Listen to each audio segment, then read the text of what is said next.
That's handsome. একের পর এক দুঃসংবাদ যেন পিছুই ছাড়ছে না সাকিব আল হাসানের। বিশ্বসেরা এই অলরাউন্ডার সাকিব আল হাসান রাজনীতির কারণে ছিটকে পড়েন জাতীয় দল থেকে। এবার যুক্তরাষ্ট্রের মেজর লিগ ক্রিকেটেও জায়গা হয়নি তার। গতকাল মেজর লিগ ক্রিকেটের দলগুলো আগামী মৌসুমের জন্য রিটেন ক্রিকেটারদের নাম প্রকাশ করেছে। এতে লস অ্যাঞ্জেলস নাইট রাইডার্সের স্কোয়াড পুনর্গঠনে বাদ দেওয়া হয়েছে বাংলাদেশের সাবেক এই অলরাউন্ডারকে।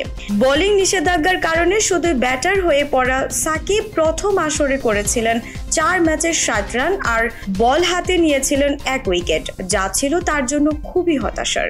ক্যারিয়ারের সেরা সময় খুব বেশি ফ্র্যাঞ্চাইজির রিটেন খেলোয়াড় হিসেবে দেখা যায়নি সাকিব আল হাসানের নাম।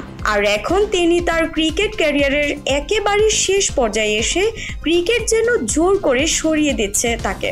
সাকিবকে সর্বশেষ মাঠে দেখা গেছে গত বছরের নভেম্বরে আবুধাবি টি10 লিগে।